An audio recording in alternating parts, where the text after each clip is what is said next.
What is going on, guys? In today's video I will show you the best crossbow and dagger build in Throne and Liberty. So in this guide I will give you a quick overview of the setup.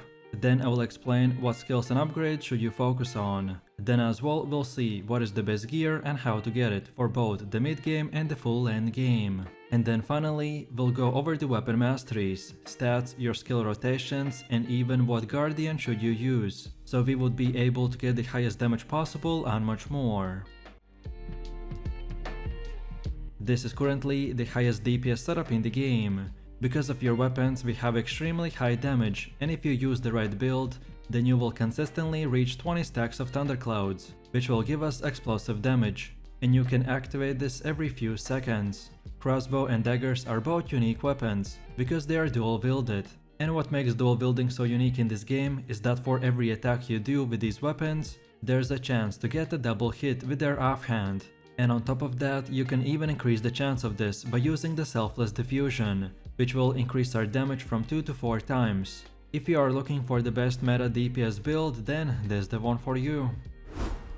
So let's move over to the build, and first of all we have our skills. So for defensive skill we use the Black Blade, while for active skills we get the Inject Venom, Mother Nature Protest, Selfless Diffusion, Mortal Mark, Nimble Leap, Quick Fire, Mana Exchange, Knife Throwing, Fatal Stigma, Cleaving Moonlight, Brutal Incision, and Weak Point Shot. As you can see from the gameplay, I don't have all of the same skill icons on my bar. It is because the skill icons will change depending on our specialization setup. So, Inject Venom will turn into the Lightning Infusion, and Brutal Incision will turn into the Thunderclouds Bombing.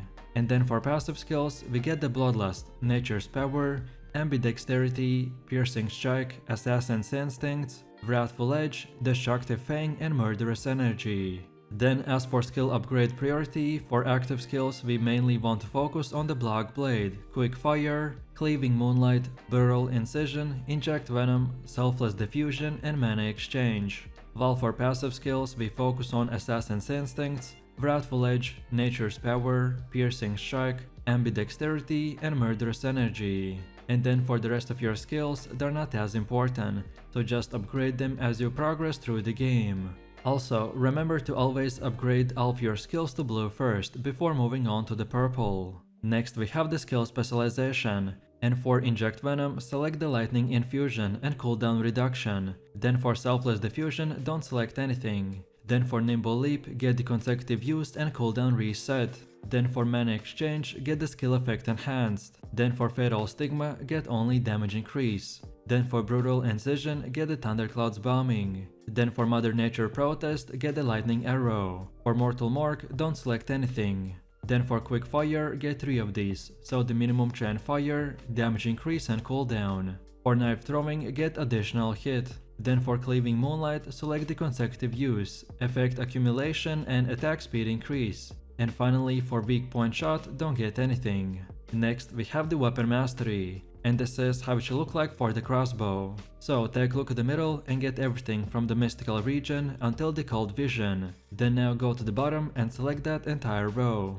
And then again, this is how it should look like for the dagger. So pretty much the same thing. In the middle start getting everything from the silent dash until the sorrowful silence. And then go to the bottom and get that entire row.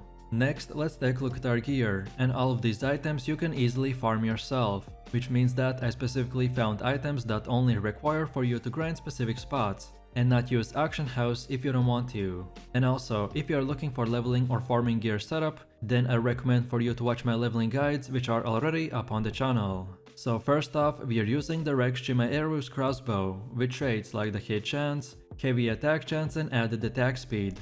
All gear should be at its max level, and you can get this item's crafting recipe from the Temple of Slaughter. Next we have the Licorious Wicked Thorns, with traits like the hit chance, heavy attack chance and critical hit chance. You can get it from the Cave of Destruction.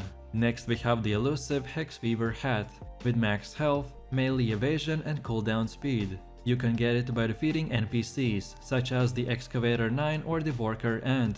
Next we have the Supreme Devotion with mana regen, skill damage resistance and debuff duration. You can get it from the Cave of Destruction. Next we have the Soul Mirror Carapace with magic evasion, ranged evasion and buff duration. You can also get it from the same place, so the Cave of the Shakshan. Next we have the Ascendant Guardian Gloves with max mana, melee evasion and added attack speed. You can get it from the purple armor chest or in the Butcher's Canyon.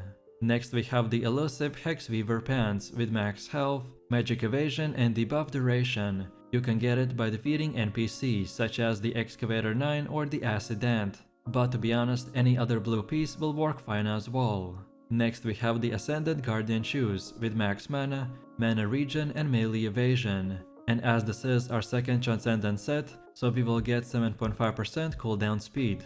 And you can get him from the Precious Blessing Pouch or by defeating the Demon Hoof Shaman. Next up we have the Clasp of the Conqueror with max health, skill damage boost and buff duration. You can only get it from the purple armor chests. Next we have Bracers of the Primal King with max health, skill damage resistance and debuff duration. You can get it from the Cave of the Shakshan. Next we have the Violent Signet with max health, skill damage boost and buff duration. You can get it from the Cursed Wasteland. Next we have the Sapphire Dimensional Band with max health, skill damage boost and buff duration. You can only get it from the purple armor chests. And finally we have the Belt of the Endless Slaughter with max health, skill damage resistance and debuff duration. You can get it from the Butcher's Canyon. Last but not least, if at this current moment you only have blue gear, then don't worry because that gear doesn't really matter, and you will soon enough start changing it for the purple pieces. This setup that I showed is the best current gear that anyone can farm, but no matter what gear you choose, this build will still work fine, but this setup is just an example of what good items with good traits will look like. Next up, let's take a look at our gear upgrades. This game doesn't have a very typical gear progression, so by this I mean that you will have to upgrade pretty much anything you get. So you'll go from gray to green to blue and finally to purple. No matter at which stage of progression you're watching this video, just keep upgrading your equipment to their max level. And then when you get better gear, just transfer the experience from the old one to the new one. As for my gear recommendations is when you reach level 50, just farm accessible gear by doing open world dungeons. Also you want to extract traits from the gear for Lucent. On top of that, the gear that you don't use you will want to turn into the lithographs and then sell them on the auction house. And last but not least, for your traits just prioritize the ones that give you the highest damage. And don't forget that you can acquire new traits by using the trait Unlockstone, which you can get from the common trait Unlockstone bundle. Next up we have the stats, and depending on your gear you should adjust them accordingly. So the goal for the endgame is to reach 40 dexterity, 50 wisdom and 40 perception. Our build will focus on bonus damage, so it will be more consistent damage wise than any other setup, because we won't be relying on critical hits. For PVE you care mainly about maximum damage, so that's why we want to prioritize dexterity and perception, as they synergize very well with our high damage skills. Next we have our Guardian choice, and this creature is a special transformation that can add offensive or defensive buffs to your character for 30 seconds. And for our build, the best choice is the Shade Revenant Steno. This Guardian launches projectiles every second that can crit on heavy attack. The main reason of why this Guardian synergizes so well with our build is because his projectiles that hit enemies will proc our Mother Nature's Protest and Mortal Mark, so he will increase our damage and proc our skills for a massive amounts of damage.